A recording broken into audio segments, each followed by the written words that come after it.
అని quality service with qualitative operators అంటే మంచి వైద్యపరమైన పనిముట్లన్నీ కూడా ప్రభుత్వం అందజేస్తోంది. అటు వైద్య రంగం అలాగే డెవలప్మెంట్ యాక్టివిటీ ఒకవైపు, సంక్షేమం మరోవైపు. సంక్షేమం గురించి మీ అందరికీ తెలుసు. మీరందరూ ప్రభుత్వంలో కొంతమంది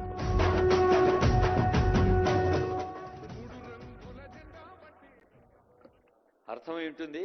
honourable CM about to arrive. వారు వస్తూనే మనమంతా ఆనందంగా శిల్పకళా వేదిక one of the biggest auditoriums in Hyderabad. ఈ ఆడిటోరియం సరిపోనంతగా వచ్చారు. చాలా మంది నిలబడి కూడా ఉన్నారు. సో నిలబడ్డ కాళ్ళు నొయ్యాయి. ఎందుకంటే అందరికీ మన ఇష్టమైన పండగ కాబట్టి. ఇష్టమైన పని చేస్తున్నప్పుడు కష్టం ఎప్పుడు లెక్కలోకి రాదు. So all of us are ready welcome. మనం ఇందాక చెప్పినట్టు వరుసగా స్వాగతం పలుకుదాం. అందరం లేచినప్పుడు విచేసి తర్వాత ముందు వరుసలో కూర్చొని ఉంటారు. Will have a group photo honourable CM, deputy CM and other dignitaries, concerned officers, CS గారు, ఇతర పెద్దలు ప్లాన్ చేసిన రీతిలో గ్రూప్ ఫోటో అయిన తర్వాత వాళ్ళని వేదికపైకి పిలుస్తాం. మీరందరూ టోపీలు తీసేసి అంటున్నారు. సో ముందు పెట్టుకోండి సార్ రాగానే. ఆ తర్వాత ఫోటో అప్పుడు తీసేయండి, మళ్ళీ పెట్టుకోండి. చేతుల మీదే, తలల మీదే, టోపీల మీదే, నిర్ణయం మీదే. సర్వాధికారులు మీరంతా.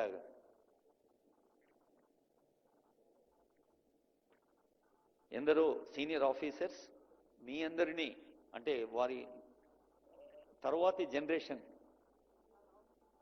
ప్రజాసేవలో తెలంగాణ రాష్ట్ర పునర్నిర్మాణంలో భాగంగా మిమ్మల్ని స్వాగతించేందుకు ఎంత కృషి చేస్తున్నారో తెలుసు. కాబట్టి సీనియర్ ఆఫీసర్స్ చాలామంది ఉన్నారు. వాళ్ళందరికీ కూడా హృదయపూర్వక శుభాకాంక్షలు. వేదిక పైన పెద్దలందరికీ.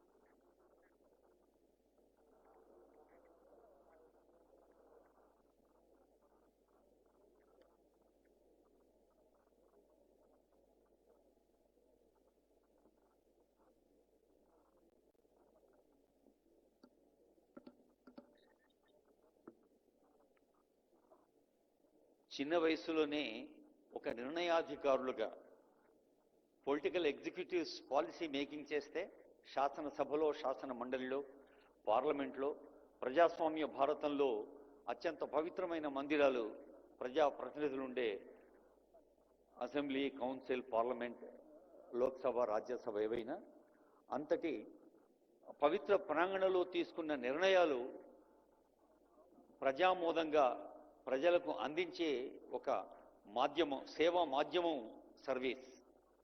సర్వీస్ అన్న పదం ఎంత పవిత్రమైందో, ఎంత బాధ్యతాయుతమైందో అంత సున్నితమైంది కూడా. So delicate.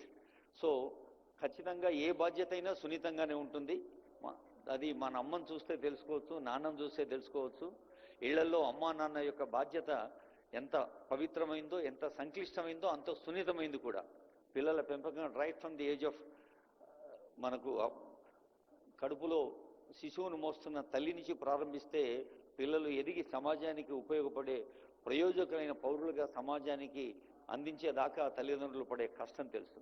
అలాగే మీరు కూడా సమాజంలో కుల, మత, వర్ణ వర్గాలకు అతీతంగా పేద గొప్ప అన్న వ్యత్యాసం లేకుండా, అమాయకులు, తెలివైన వాళ్ళు, మేధావులు అన్న తేడా లేకుండా ప్రజల్ని ప్రజలుగా చూసి, తల్లి పిల్లల్ని చూసినంత ఒక కామన్ సమదృష్టితో, సమభావంతో, సమహృదయ స్పందనతో సేవలందించేందుకు ఎప్పుడు సిద్ధంగా ఉండాలి అని కోరుకుంటుంది తెలంగాణ ప్రభుత్వం. మన తెలంగాణకు ఉన్నంత వైవిధ్యం ఒక పర్యావరణం విషయంలో కానీ, అటవీ శాతంలో కానీ, పారిశ్రామిక రంగంలో కానీ, అలాగే విద్యార్థుల్లో కానీ.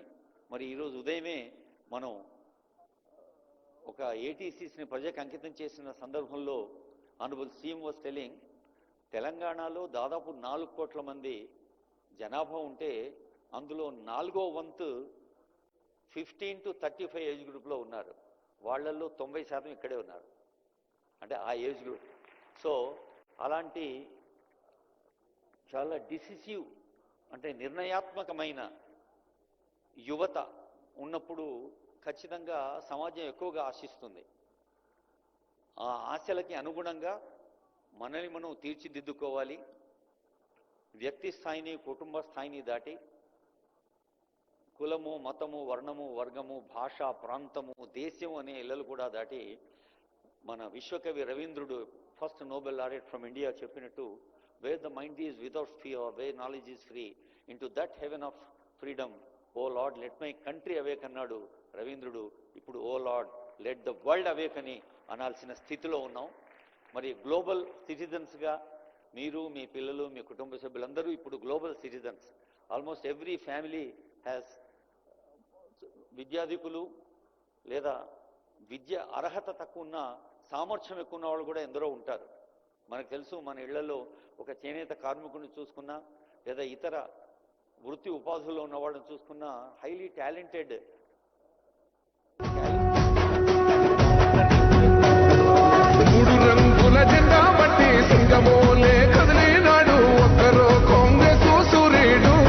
మన రేవంత్ అన్న నిగ్గదీసి అడిగే మునగాడు,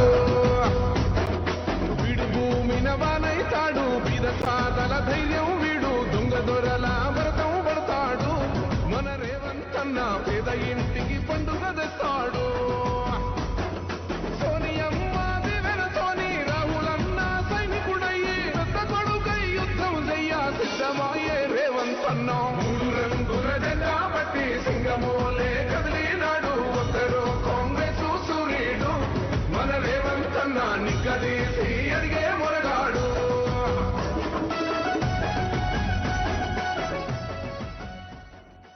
ఆనరబుల్ సీఎం రేవంత్ రెడ్డి గారు, honourable deputy CM Mallu Bhatti Vikramarka గారు, ఆనరబుల్ మినిస్టర్స్ అందరికీ, సిఎస్ గారికి స్వాగతం పలుకుతూ, సీఎం గారు లక్షలాది మంది పాల్గొన్న అనేక సభలు ఉంటాయి, కానీ ఇలాంటి సభలు యువత, విద్యార్థులు, యువత యొక్క కళల్ని వారి కళలుగా మలుచుకుంటూ, I request all of you to take your seats please. అందరూ దయచేసి కూర్చోండి. ఫోటోగ్రఫీ. ఇప్పుడు తెలంగాణ రాష్ట్ర అభివృద్ధి సంక్షేమాన్ని ప్రతిబింబించే ఫోటోలు చాలా ఉంటాయి. దాదాపు 60,000 మంది నియామక పత్రాలు ఒక బహిరంగ సభల్లో అందుకున్న హిస్టరీ ప్రపంచంలో ఎక్కడా లేదు. ఇది దేశం రికార్డ్ కాదు, world record. So please give a big hand. ఫోటోలో చప్పట్లు కూడా పడతాయి వీడియోలో. So thanks to all the photographers and videographers. ఒక్కసారి honourable CM will be happy to listen. ఇందాకే మనం అనుకున్నాం కదా, రేవంత్ గారి మనోభూమికలు ముఖ్యమంత్రి సందేశ వేదికలు. వారు చెప్పే స్లోగన్ ఏమిటి? ఉద్యోగం అంటే ఆల్ ఆఫ్ యూ, ఉద్యోగం అంటే జోర్సే, ప్యార్సే, అంటే ఒక emotional attachment for the development of society, for development of Telangana. మరి అలాంటి పవిత్ర హృదయపు కార్యాచరణ వేదికపైకి మీ అందరి కడతాలోధనల మధ్య గౌరవనీయులైన ముఖ్యమంత్రి వర్యులు, ఉప ముఖ్యమంత్రి వర్యులు, సిఎస్ గారు, మంత్రి వర్యులు, ప్రజాప్రతినిధులందరూ వేదికపైకి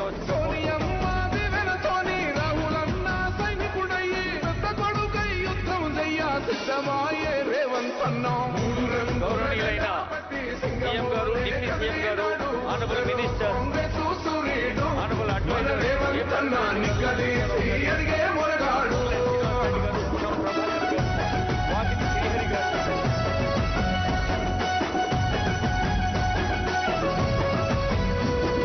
దాడులెన్ని జరిగిన గాని దడువలేదు రేవంత్ అన్న, గంతకంతా ఎత్తుకు ఎదిగాడు, అసలాటనే మొదలంటున్నాడు. ముక్కనాడు పోలేదు, ఒక్కడయ్యి కొట్లాడాడు, అందుకే పెద్ద నాయకుడయ్యాడు, అన్నందరి బంధులా ఎదిగాడు.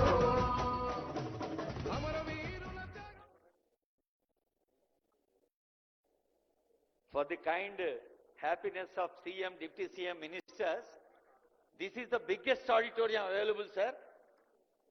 మన దగ్గర ఉన్న ఆడిటోరియంలో లో ఉన్న ఆడిటోరియంస్లో పెద్ద ఆడిటోరియం, ఇది కూడా సరిపోవడం లేదు. మీరు తప్పట్లు కొడితే సార్ ఇంకో పెద్ద ఆడిటోరియం కట్టిస్తారు. చాలామంది ఇంకా బయట కూడా ఉన్నారు సార్. ఈ శుభ సందర్భంలో తెలంగాణ రాష్ట్రాన్ని పక్క రాష్ట్రాలకు, దేశానికే కాదు ప్రపంచానికే ఉదాహరణగా నిలిపే ఈ పండుగలో ముందుగా తెలంగాణ తల్లిని పూజించుకుందాం. అందరం కలిసి జై జై హే తెలంగాణ పాట పాడుకుందాం. State song.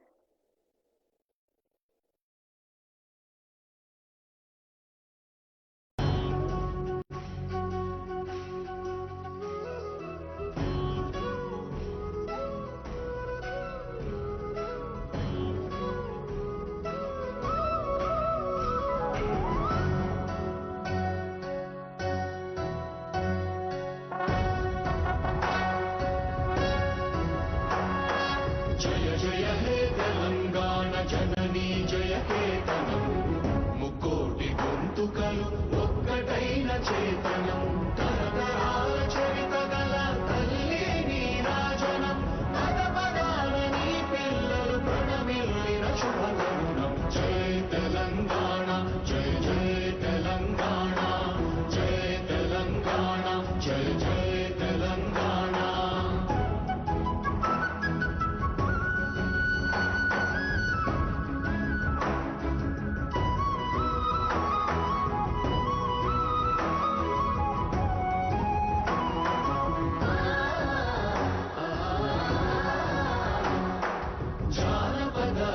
జీవన జావళీలు జాలువార కవిగాయక వైతాళిక కళల మంజీరాలు జాతిని జాగృత పరచే గీతాల జనజాతర అనువిద్యము నీ గానం అమ్మ నీవే మా ప్రాణం. జై తెలంగాణ, జై జై తెలంగాణ, జై తెలంగాణ, జై జై తెలంగాణ.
జాతిని జాగృతపరిచే ఈ కొలువుల జాతరలో విజేతలైన దాదాపు 600 మందే కాదు, వారి కుటుంబ సభ్యులు కూడా పాల్గొన్నారు. అందరికీ హృదయపూర్వక స్వాగతం పలుకుతూ గౌరవనీయులైన చీఫ్ సెక్రటరీ గారు రామకృష్ణరావు ఐఏఎస్ గారి స్వాగత వచనాలు.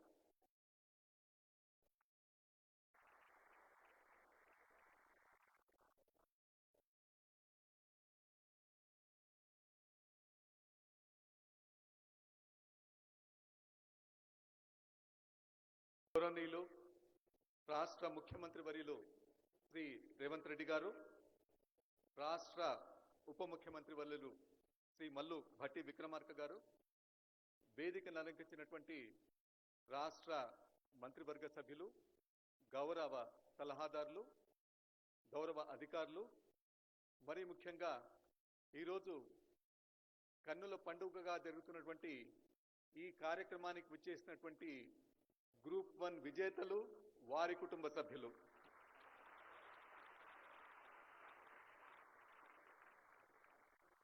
తెలంగాణ రాష్ట్ర ప్రభుత్వ తరఫున మీ అందరికీ కూడా ఈ చల్లటి వాతావరణంలో శుభాకాంక్షలు, అభినందనలు మరియు స్వాగతం, సుస్వాగతం. రాష్ట్ర ప్రభుత్వ ప్రధాన కార్యదర్శిగా ఈ మంచి కార్యక్రమంలో పాల్గొనడానికి ఒక అవకాశం లభించినందుకు నేను మీ అందరికీ కూడా కృతజ్ఞతలు, అభినందనలు తెలియజేస్తున్నాను. ఎందుకోసం అని చెప్పంటే ఈరోజు నిజంగా తెలంగాణ చరిత్రలో చారిత్రాత్మకమైన సువర్ణ అక్షరాలతో లిఖింపవలసినటువంటి దినం.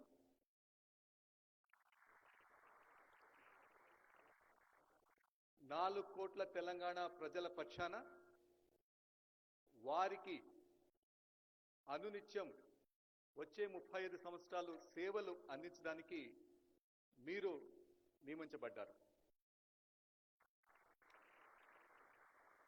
మీ ప్రయాణం ఎక్కడి నుంచో మొదలైందో ఒకసారి గుర్తు చేసుకుంటే ఈ గ్రూప్ 1 పరీక్షలు నోటిఫికేషన్ వచ్చినప్పుడు 4,03,645 మంది అప్లై చేసుకున్నారు. 4,03,645 మంది. వాళ్లలో 3,02,172 మంది పరీక్షలకు ఇస్తే దానిలో 90% మంది మొదటి స్టేజ్లోనే ఎలిమినేట్ అయిపోయి కేవలం 31,383 మంది, అంటే కేవలం 10% మంది మాత్రమే మెయిన్స్కు ఎంపిక కాబడ్డారు. అంటే మొట్టమొదటి మెట్టు దానిలోనే 90% మందిని వారికంటే మీరు మెరుగని చెప్పి నిరూపించుకుని ముందుకొచ్చారు. దాని తర్వాత మెయిన్స్ పరీక్ష రాశారు. మెయిన్స్ పరీక్ష రాస్తే వారిలో కేవలం 2% కంటే తక్కువ మంది మాత్రమే, అంటే 98% మంది కంటే మేము మెరుగైన వాళ్ళమని చెప్పి మీరు ముందుకు వచ్చి ఈరోజు తెలంగాణ సమాజం సేవ చేయడానికి ముందుకొచ్చారు.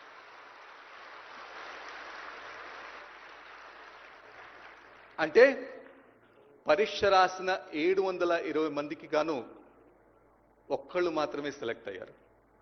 720 మంది మొత్తం అప్లై చేసుకుంటే ఒక్కళ్ళు మాత్రం సెలెక్ట్ అయ్యారు.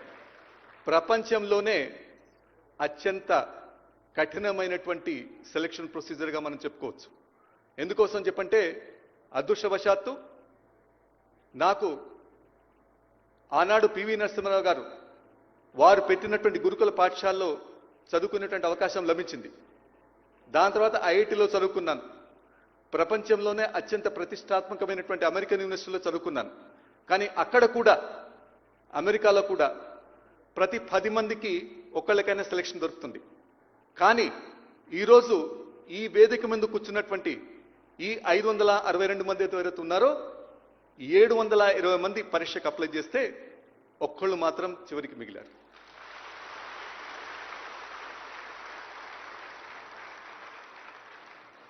ఇది మీ ప్రతిభకు, మీరు పడ్డటువంటి కష్టానికి, మీ తల్లిదండ్రుల యొక్క ఆశీస్సులకు, మీ గ్రామ పట్టణ ప్రజల యొక్క శుభాకాంక్షలకు అది నిదర్శనం.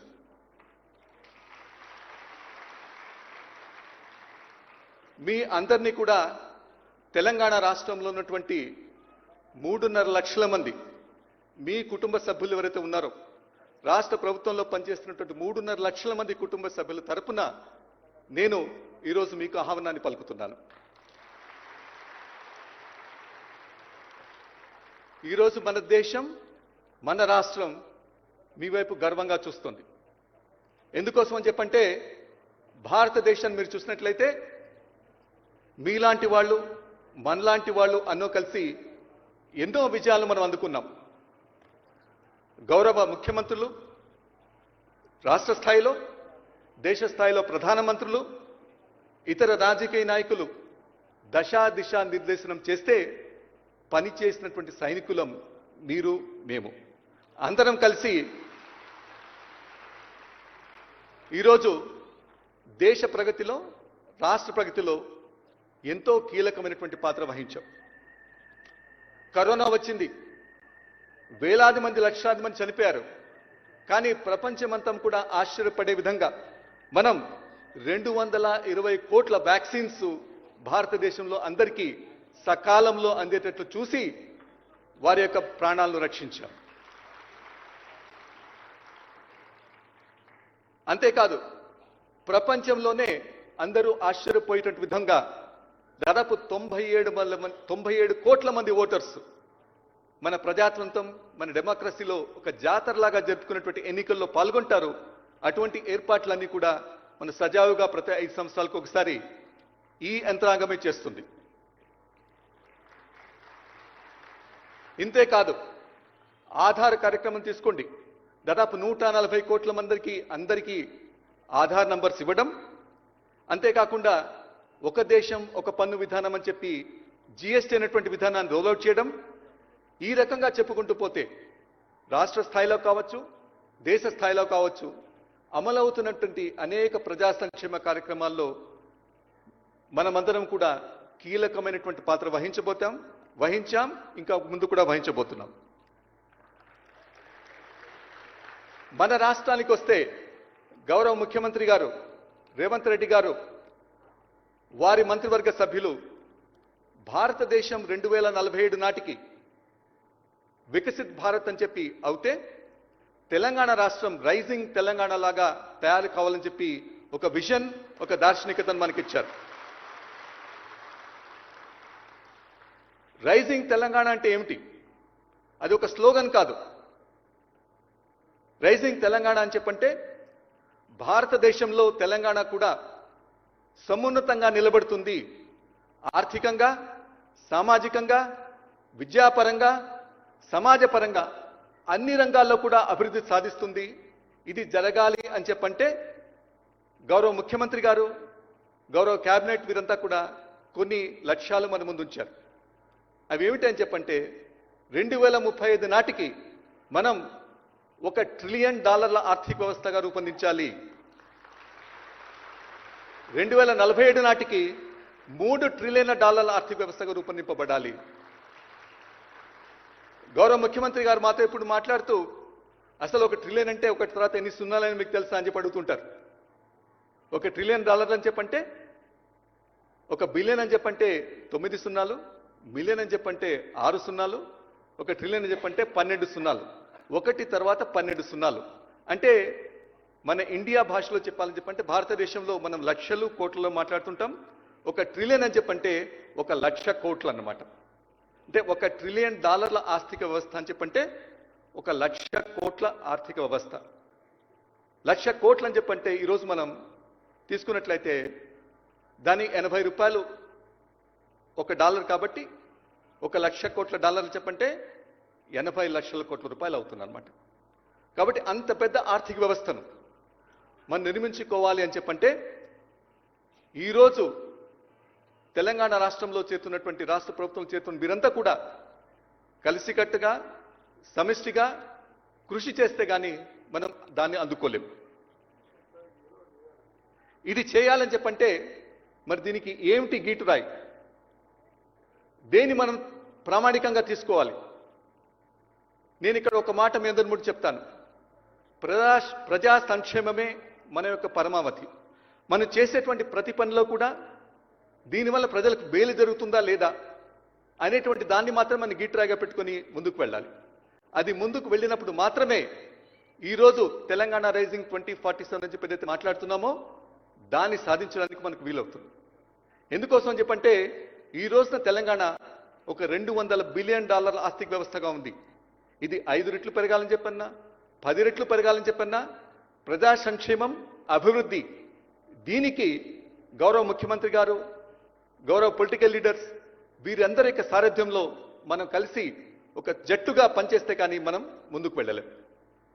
ఈ యజ్ఞంలో మనమందరం కూడా భాగస్వామ్యులు ఇవ్వాలని చెప్పంటే కొన్ని చేయాల్సిన పనులు ఉన్నాయి, కొన్ని చేయకూడని పనులు ఉన్నాయి. ముందు చేయాల్సిన పనులు ఏమిటో చెప్తాను, తర్వాత చేయకూడని కూడా చెప్తాను.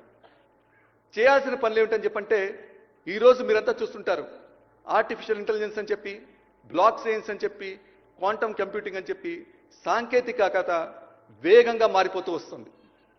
ఇటువంటి వేగంగా మారిపోతూ వస్తున్నప్పుడు మనం చూసినట్లయితే మనందరం కూడా హైదరాబాద్ హైటెక్ సిటీలో కూర్చొని ఉన్నాం. గ్లోబల్ క్యాపబిలిటీ సెంటర్స్ అని చెప్పి ప్రపంచంలో ఉన్నటువంటి అన్ని కంపెనీస్ అంతా కూడా వారి యొక్క జాబ్స్ను వేరే వేరే దేశాలకు తీసుకుని వెళ్తున్నాయి.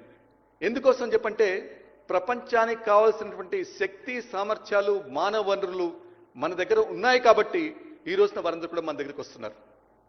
ఇటువంటి మానవ వనరులను ఇంకా అభివృద్ధి చేసుకుని, ఇంకా అత్యున్నతంగా చేసుకుని ప్రపంచానికే మనం ఒక ఆర్థిక శక్తిగా ఎదగాలని చెప్పంటే తెలంగాణకు ఆ సత్తా ఉందని చెప్పి మనం అంతా కూడా చూపించాలి. కాబట్టి ఈరోజు 18 శాఖల్లో ఎవరైతే రాష్ట్ర ప్రభుత్వంలో చేరుతున్నారో మీరు చేసేటువంటి ప్రతి పని కూడా దీనికి ఉపయోగకరంగా ఉండబోతోంది. రాష్ట్రాన్ని ఒక ప్రబలమైనటువంటి ఆర్థిక శక్తిగా మార్చడానికి మీరు చేసేటువంటి ప్రతి ప్రయత్నం కూడా ఉండబోతుంది. కాబట్టి సాంకేతికను మనం ప్రజలకు అందించేటువంటి సేవల్లో అన్నిత్యం కూడా అందిపుచ్చుకోవాలి. ఒక రైతు కావచ్చు, లేకపోతే ఒక మహిళ కావచ్చు, ఒక యువకుడు కావచ్చు, ప్రభుత్వం కోసం వారు వస్తున్నప్పుడు వారు ఏ సర్వీస్కి అయితే వస్తామని చెప్పి అనుకుంటున్నారో, కావాలని చెప్పి అనుకుంటున్నారు, దానికి వారికి సత్వరంగా అందించడానికి, కరప్షన్ లేకుండా అందించడానికి, ఎటువంటి ఇబ్బంది లేకుండా అందించడానికి మనం సాంకేతికను ఉపయోగించుకోవాలి. కాబట్టి అది ఉపయోగించుకుంటే కానీ మనం ఈ డ్రీమ్ ఏదైతే ఉందో తెలంగాణ రైజింగ్ కావచ్చు, వికసిత్ భారత్ కావచ్చు, దాన్ని మనం అందుకోలేము. కాబట్టి తప్పకుండా సాంకేతికను మనం రోజు పనిచేసేటువంటి దానిలో భాగస్వామ్యంగా చేసుకోవాలి. అంతేకాదు మీరు చేసేటువంటి ప్రతి పనిలో కూడా చాలా శక్తి ఉంది. ప్రతి ఒక్క సంతకం మీరు ఏదైతే పెట్టబోతున్నారో అది ప్రజా సంక్షేమానికి ఉపయోగపడుతుందా లేదా అని చెప్పి అనునిత్యం ఆలోచించి పనిచేయాలి.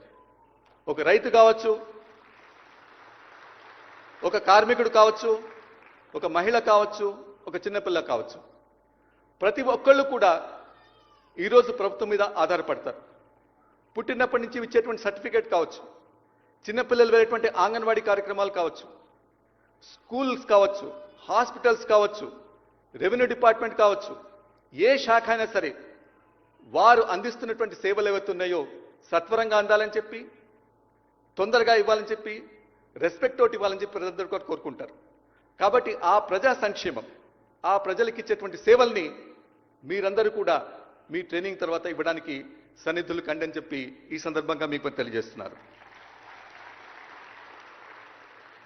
ఇది కాకుండా ఇంకోటి చూసినట్లయితే ఈరోజు 2025లో మనం ఉన్నాం. మీరందరూ కూడా 30-35 సంవత్సరాలు ఈ సర్వీస్లో ఉండబోతున్నారు. ఆనాటికి భారతదేశం వికసిత్ భారత్, తెలంగాణ రైజింగ్ తెలంగాణ అవబోతుంది. అలా అవబోతున్నప్పుడు మీ పాత్ర ఏమిటి అని చెప్పి ఇంతకుముందే మీకు తెలియజేశాను. ఒకవైపు కార్మికులు, కర్షకులు, బిజినెసెస్ వీటన్నిటి కూడా మనం ప్రోత్సహించాలి. ఎందుకోసం అని చెప్పంటే ప్రభుత్వంలో ఉద్యోగాలు కొంతవరకు మాత్రమే ఇవ్వగలం.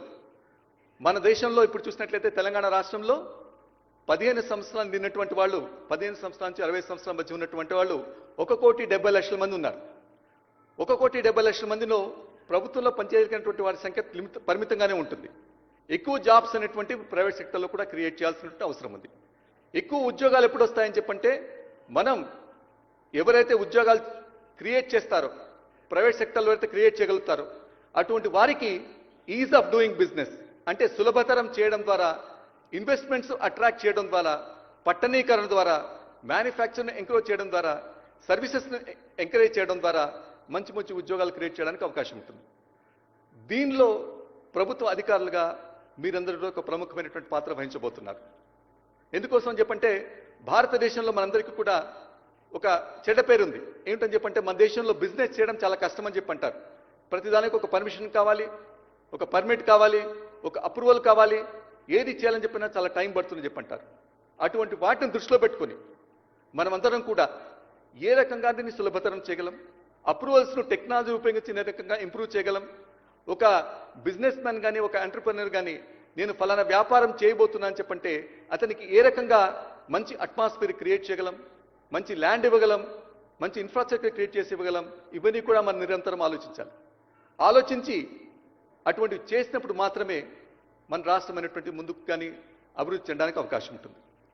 కాబట్టి టెక్నాలజీని ఉపయోగించుకోవడం, సులభతర వాణిజ్యం చేయడం, విద్యను ఎంకరేజ్ చేయడం, హాస్పిటల్స్ బాగా పనిచేస్తూ చూసుకోవడం, ఇన్ఫ్రాస్ట్రక్చర్ ఇంప్రూవ్ అయ్యేటట్టు చూసుకోవడం, ఇవన్నీ కూడా మనం చేయాల్సినటువంటి పనిలో భాగస్వామిగా ఉన్నాయి.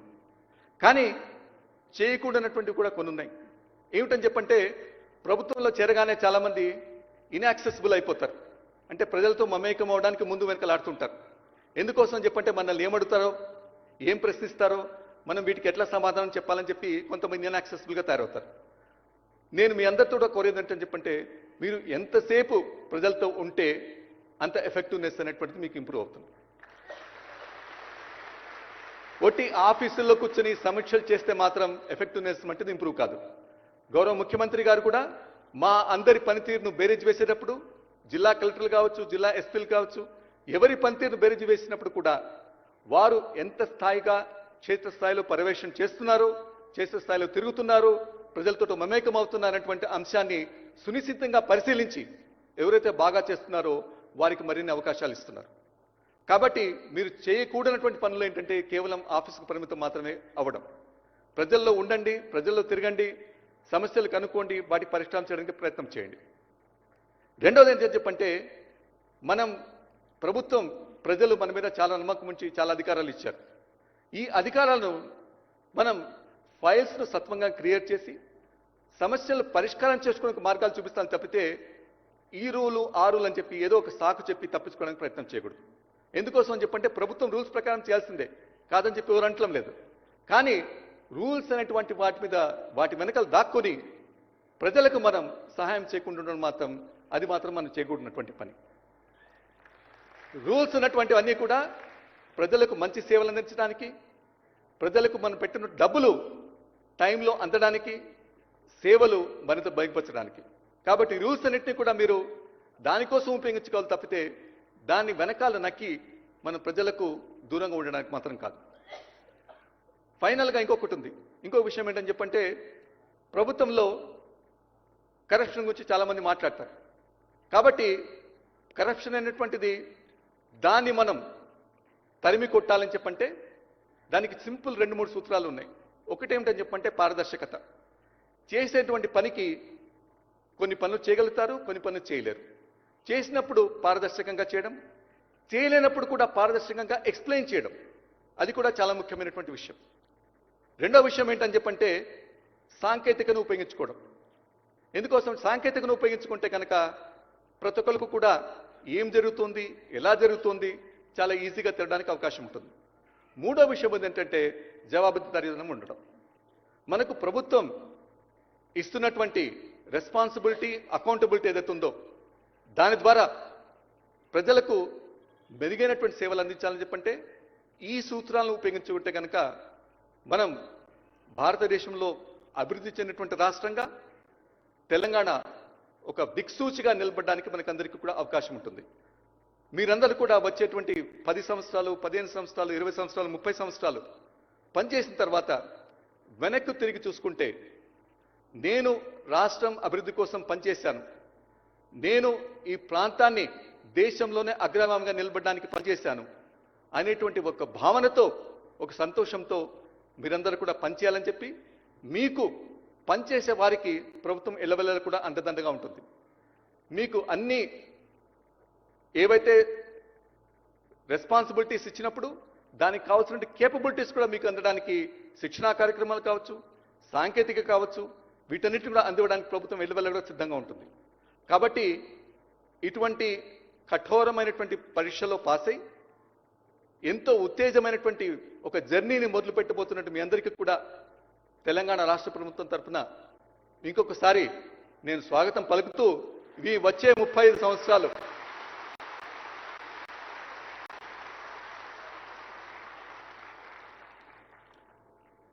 ఆనందమయంగా ప్రజా సేవల్లో మంచి కార్యక్రమాలతో ముందుకు సాగాలని చెప్పి మరి ఇంకొకసారి కోరుకుంటూ చివరిగా ఒక రెండే రెండు విషయాలు ఆంగ్లంలో చెప్పి ముగిస్తాను. Welcome to the civil services, welcome to the opportunity of a life time, welcome to your chance to build the Telangana and India of your dreams.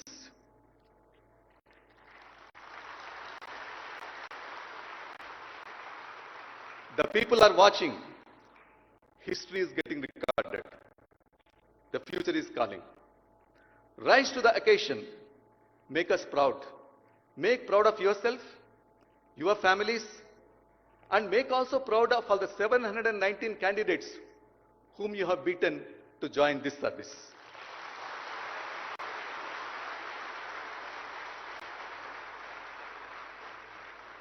Let the people of Telangana feel proud that we are serviced by the best civil service of the country. Jai Hind, Jai Telangana. ధన్యవాదాలు sir. 1:728 అనే మాటను 1కి 2 సార్లు చెప్పి అది మన గర్వం పెంచే పర్వంగా కాదు, బాధ్యత పంచే వేదికగా సందేశం అందించిన సిఎస్ గారికి ధన్యవాదాలతో, వెలుగుల విద్యుత్తును, ఆర్థిక విద్వత్తును సొంతం చేసుకొని విత్త లబ్ధి ఎలా ఉన్నా చిత్తశుద్ధి ఉంటే చాలు తెలంగాణ పునర్నిర్మాణం సాధ్యమని తాను ముందుకు సాగుతూ అందరినీ ముందుకు సాగిస్తున్న ఆనరబుల్ డిప్యూటీ సీఎం గారి సందేశం.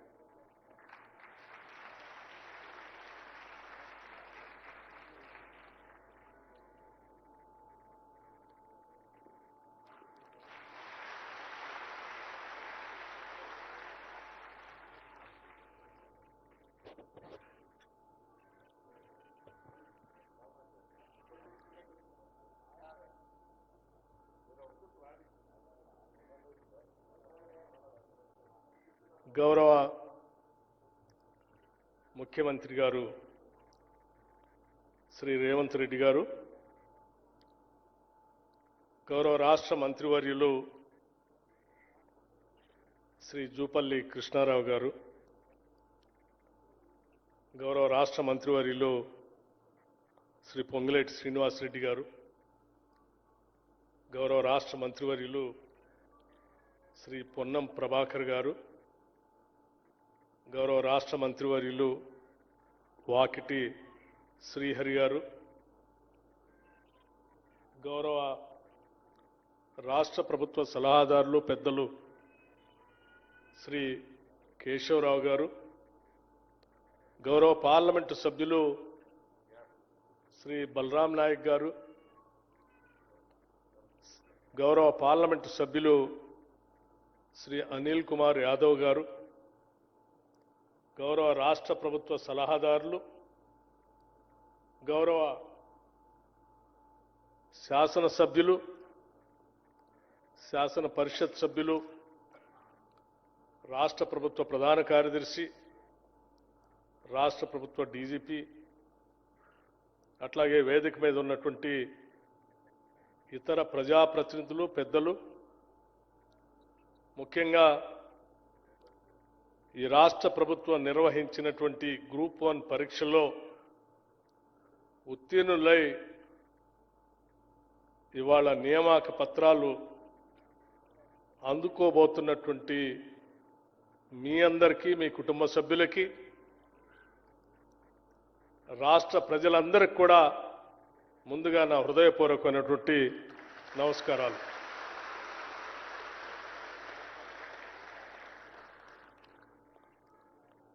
ఈరోజు తెలంగాణ రాష్ట్ర చరిత్రలో సువర్ణ అక్షరాలతో లిఖించదగినటువంటి రోజు ఇది. బహుశా ఉమ్మడి రాష్ట్రంలో కూడా గత 40 సంవత్సరాల్లో కూడా ఎప్పుడు ఇంత పెద్ద ఎత్తున పబ్లిక్ సర్వీస్ కమిషన్ ద్వారా గ్రూప్ 1 పరీక్షలు నిర్వహించి ఒకటేసారి గ్రూప్ 1 నియామక పత్రాలు దాదాపు 562 మందికి ఇవ్వటం అనేది ఈ రాష్ట్ర చరిత్రలో, ఆనాటి ఉమ్మడి రాష్ట్ర చరిత్రలో కూడా జరగలేదు.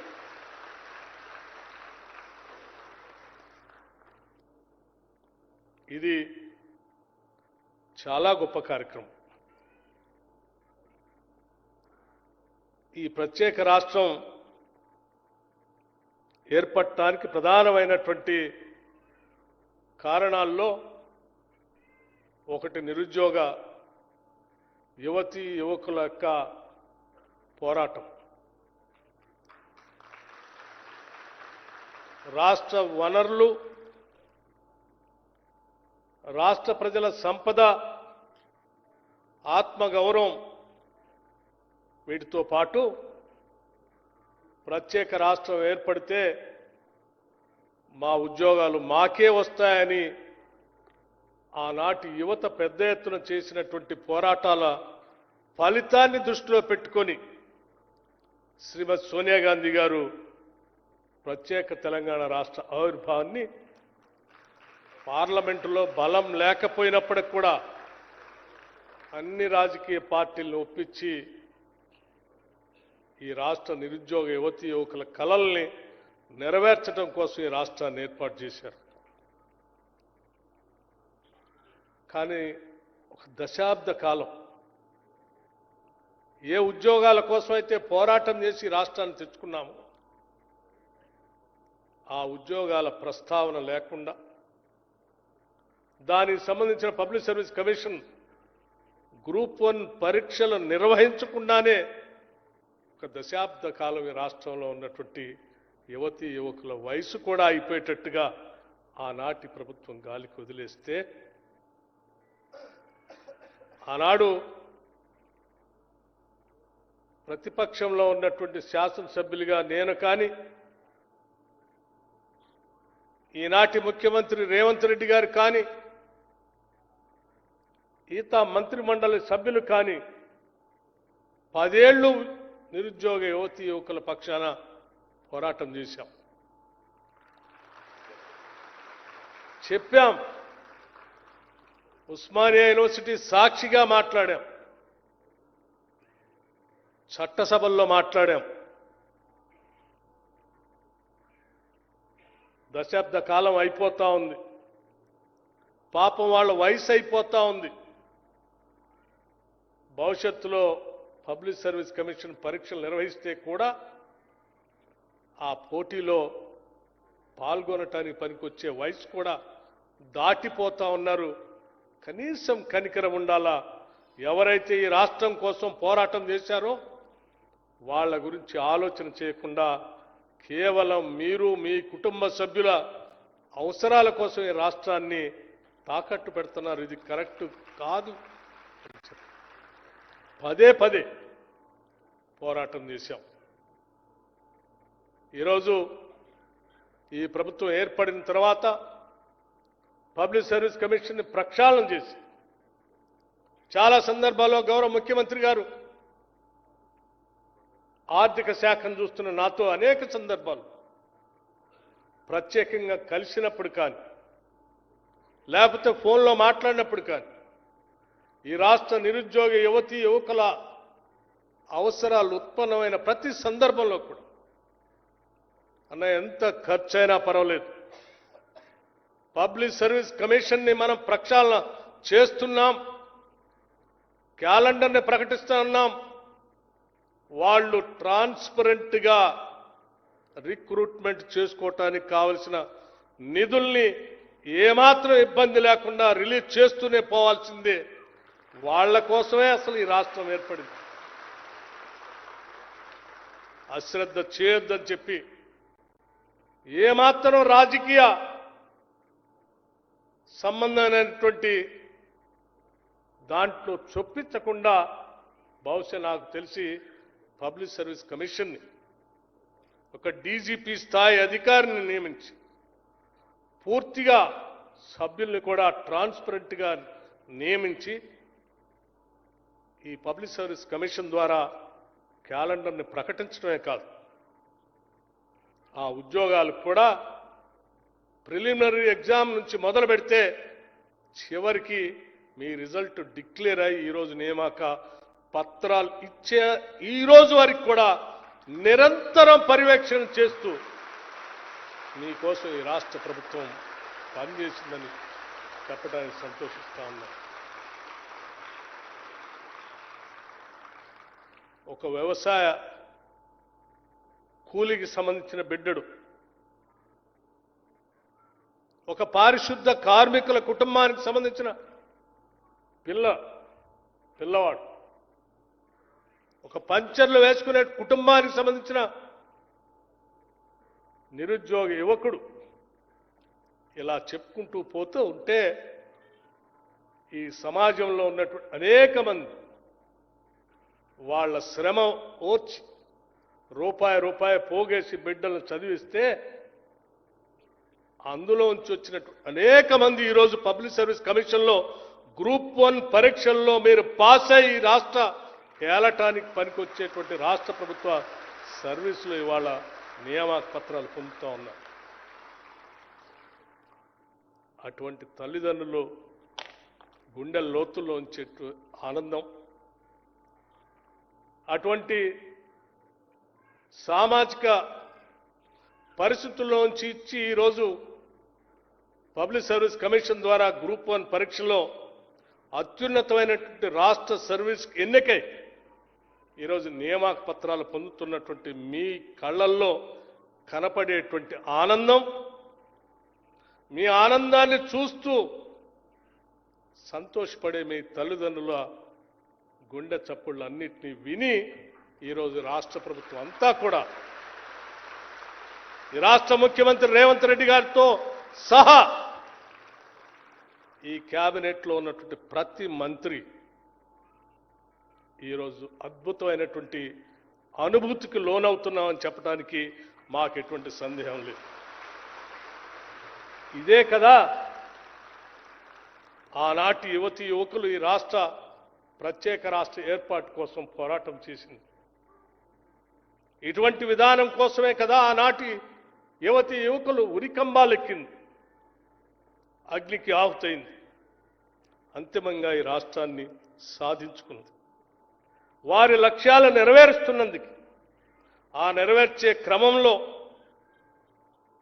ఈరోజు ఈ రాష్ట్ర ప్రభుత్వం ఈ రాష్ట్రంలో ఉన్నటువంటి అత్యంత పేదవాడు దాదాపు 4,50,000 ఇందిరమ్మ ఇళ్లని ఒక్కొక్క ఇంటికి 5 లక్షల రూపాయల లెక్కన దాదాపు 22,500 కోట్ల రూపాయలతో శాంక్షన్ చేసి వారందరూ ఈరోజు భూమి పూజ చేసుకొని ఇళ్ళు కట్టుకుంటూ ఉంటే ఆ పేదవాళ్ళు పడుతున్నటువంటి అనుభూతి, ఆ పేదవాళ్ళ ఆనందాన్ని చూసి ఈ రాష్ట్ర ప్రభుత్వం ఎంత సంతోషించిందో అదేవిధంగా ఈరోజు ఈ 562 మంది గ్రూప్ 1 పాస్ అయ్యి ఈరోజు నియామక పత్రాలు మీరందరూ పొందుతూ ఉంటే అదే స్థాయిలో ఈ రాష్ట్ర ప్రభుత్వం ఈరోజు ఆనందపడుతుందని కూడా ఈ సందర్భంగా మేము చెప్తా ఉన్నాం.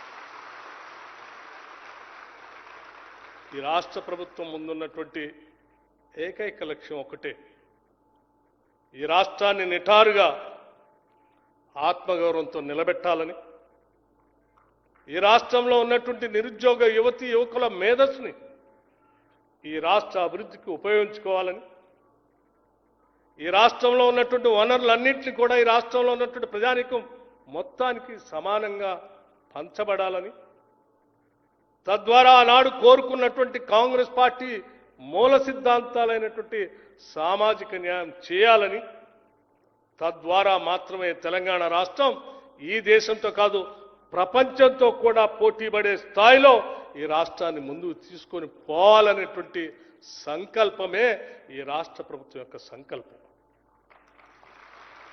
అందుకే ఎన్ని సవాళ్లు ఎదురైనా, ఎన్ని ఆర్థికపరమైన ఇబ్బందులు ఉన్నా ముఖ్యమంత్రి గారు రేవంత్ రెడ్డి గారు, మా మంత్రివర్గ సహచర మిత్రులు అందరూ చెప్పేది ఒకటే, ఈ రాష్ట్రాన్ని అజేయంగా నిలబెట్టే మన ముందున్నటువంటి ఏకైక లక్ష్యం. ఈ రాష్ట్రాన్ని ఇక్కడ ఉన్నటువంటి వనరులతో పాటు మానవ వనరులు కూడా అద్భుతమైనటువంటి మానవ వనరులుగా సానబట్టి ప్రపంచానికి అందించటే మన ముందున్నటువంటి ఏకైక లక్ష్యం. తద్వారా మాత్రమే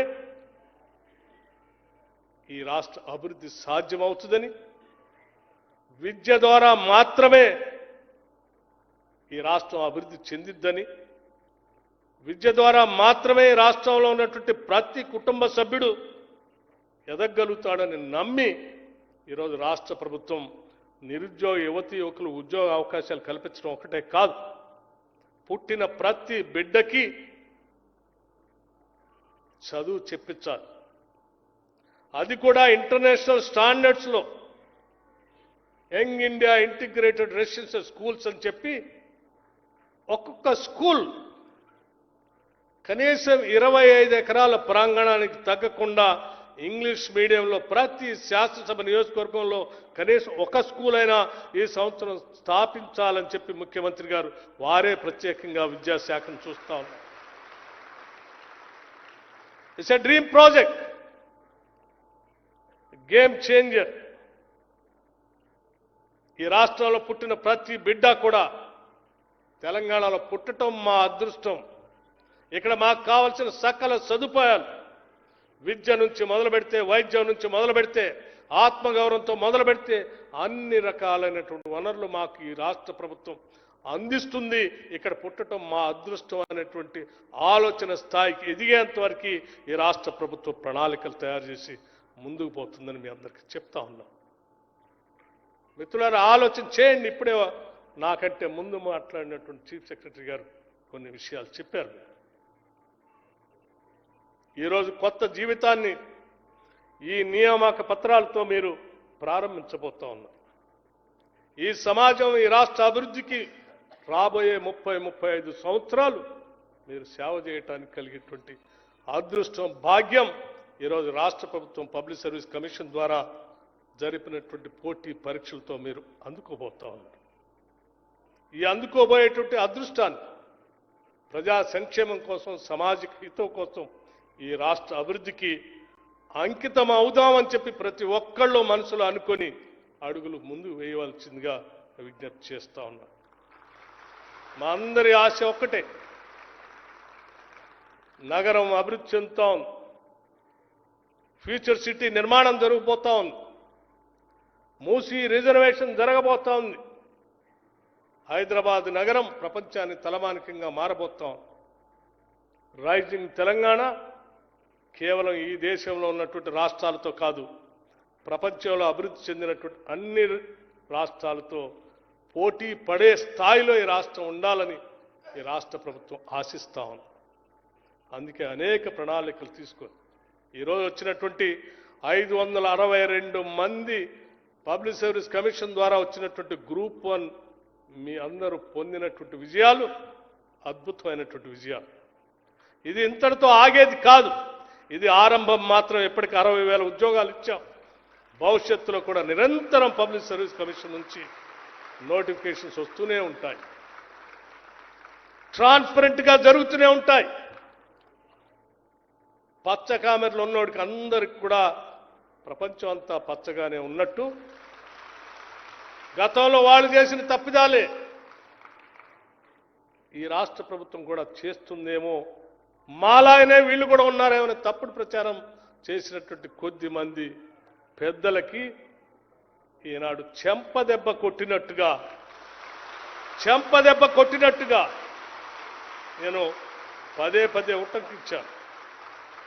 అత్యంత పేద కుటుంబాలు, వాళ్ళ తల్లిదండ్రులు, వాళ్ళ స్థితిగతులు చూస్తే వాళ్ళ బిడ్డలు వాళ్ళ స్వయం కృషితో ఈరోజు ఎదిగొచ్చారు తప్ప ఎవరు దయాదాక్షిణ్యాలతో రికమెండేషన్లతో వాళ్ళు ఎదిగి రాలేదు. అటువంటి పరిస్థితిని ఈ రాష్ట్ర ప్రభుత్వం కల్పించింది. మీ స్వయం కృషిని కూడా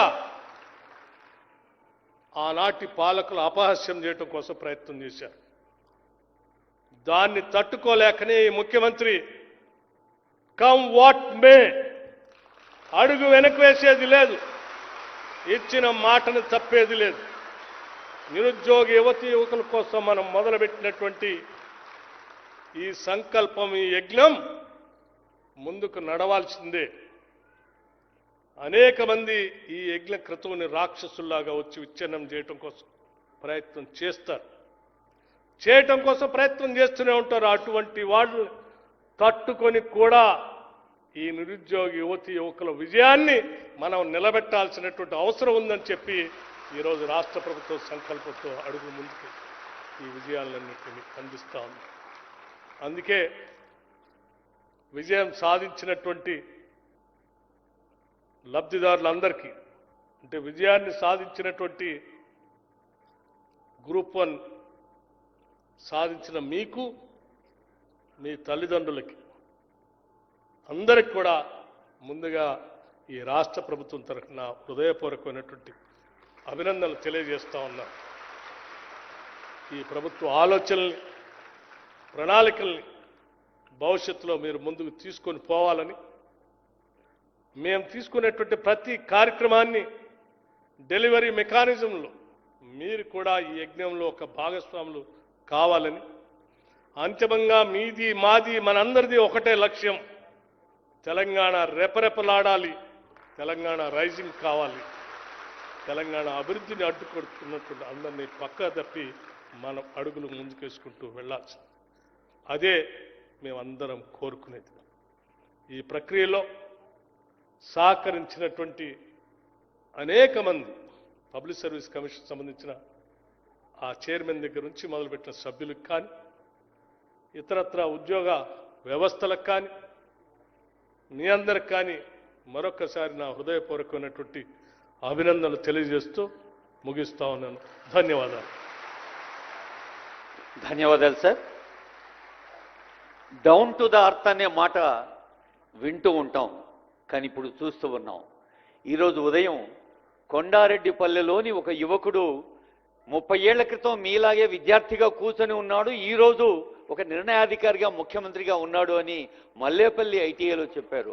అలా కొండారెడ్డిపల్లి నుంచి మల్లేపల్లి దాకా ప్రస్థానం విజయం సాధ్యం కావాలంటే పట్టుదల కావాలి.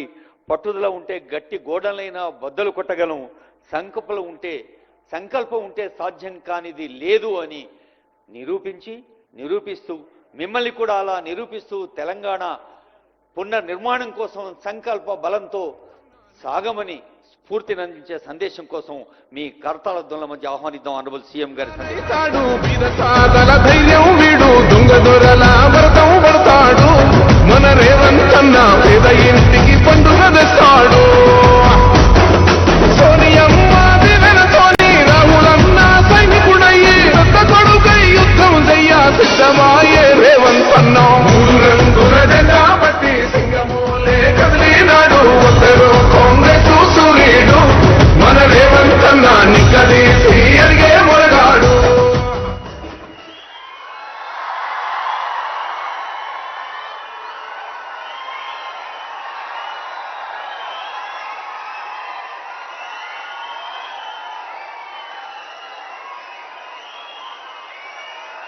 తెలంగాణ రాష్ట్ర ప్రభుత్వం గ్రూప్ 1 ఉద్యోగాల నియామక కొలువుల జాతరని ఏర్పాటు చేసి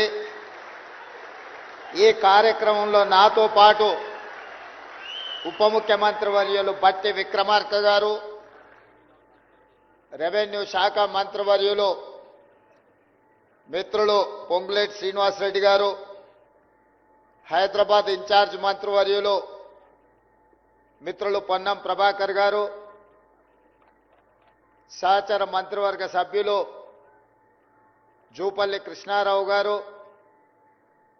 మిత్రులు మంత్రివర్గ సహచరులు వాకిటి శ్రీహరి గారు, రాజ్యసభ సభ్యులు, లోక్సభ సభ్యులు, శాసనమండలి సభ్యులు, శాసనసభ్యులు, వివిధ కార్పొరేషన్లకు సంబంధించిన చైర్మన్లు, ప్రభుత్వ సలహాదారులు, తెలంగాణ రాష్ట్ర ప్రభుత్వ చీఫ్ సెక్రటరీ గారు, వివిధ శాఖలకు సంబంధించిన అధికారులు, పోలీస్ శాఖకు సంబంధించిన ఉన్నతాధికారులు, రేపటి తెలంగాణ భవిష్యత్తుకు పునాదులు వేయబోతున్న 562 మంది యువ మిత్రులందరికీ మనస్ఫూర్తిగా అభినందనలు తెలియజేస్తున్నా. అప్పుడప్పుడు కొంతమంది మిత్రులు అడుగుతుంటారు, తెలంగాణ ఎక్కడున్నది, తెలంగాణ ఎట్లా ఉంటుంది అని. ఆ మిత్రులందరికీ నేను ఒక్క మాట చెప్పదలుచుకున్నా, తెలంగాణ ఇక్కడనే ఉంది, తెలంగాణ ఇట్లనే ఉంటుంది.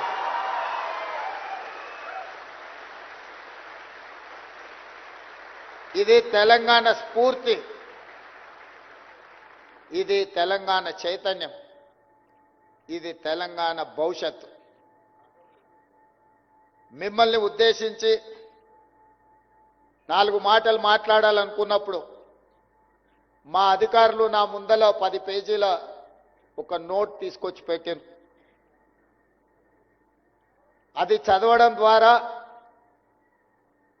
నేను లీడర్ను కాదు రీడర్నని మీరు అనుకునే విధంగా 10 పేజీల నోట్ తీసుకొచ్చి ఇచ్చిండ్రు. నేను ఒక మాట చెప్పదలుచుకున్నా, మీరు నా కుటుంబ సభ్యులు, తెలంగాణ కుటుంబంలో మీరు భాగస్వాములు. మీరు నేను మాట్లాడుకోవడానికి అధికారులు రాసిచ్చిన నోటు ఇతరుల ఆలోచనలో నాకు అవసరం లేదు. నా మనసులో, నా ఆలోచనలో, నా విధానంలో ఏమున్నదో, మీ భవిష్యత్తుకు ఏమి కావాలనో తెలిసిన మీ సోదరుడిగా, మీలో ఒకడిగా ఈనాడు తెలంగాణ రాష్ట్ర ముఖ్యమంత్రిగా బాధ్యతలు నిర్వహిస్తున్నా. మిత్రులారా, మీకందరికీ తెలుసు తెలంగాణ నేపథ్యం. ఆనాటి కొమరం భీముడు కావచ్చు, మలితరం చాకలి ఐలమ్మ కావచ్చు, తర్వాతి తరం సాయుధ రైతాంగ పోరాటం కావచ్చు, ఒకనాడు జల్ జమీన్ జంగల్ కోసం కావచ్చు, మలితరం భూమి కోసం, భుక్తి కోసం, విముక్తి కోసం కావచ్చు, ఈనాడు సామాజిక న్యాయం, సమానమైన అవకాశాల కోసం కావచ్చు, సర్వ స్వతంత్రంగా స్వయం పాలన కోసం మన పోరాటం కావచ్చు, ఇవన్నీ తెలంగాణ సమాజం ఒక చైతన్యంతో కూడిన బాధ్యతతో జరిగిన పోరాటాలు. ఈ పోరాటాలలో వేలాది మంది అసూలు బాధ్యత. ఈ తెలంగాణ గడ్డకు ఒక చరిత్ర ఉన్నది. ఈ తెలంగాణ గడ్డకు ఒక పౌరుషం ఉన్నది. ఈ తెలంగాణ గడ్డకు ఒక వీరోచితమైన గాథలు ఎక్కడికెళ్ళినా, తండాలలో, గూడాలలో, మారుమూల పల్లెల్లో ఎవరిని కదిలించినా, ఏ జాతిని కదిలించినా ఈ తెలంగాణ స్ఫూర్తి కొట్టొచ్చినట్టుగా కనిపిస్తుంది.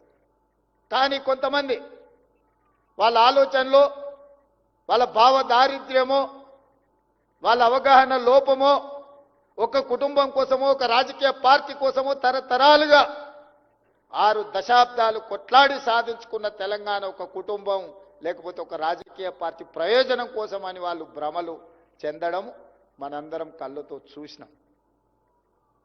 కలిసి వచ్చి 2 సార్లు గెలిస్తే ఆ గెలుపు కారణం వాళ్ళు కారణ జన్ములని భావించారు. కాలం కలిసి వచ్చి గెలుపుకు కారణ జన్ములు కావాల్సిన అవసరం లేదు.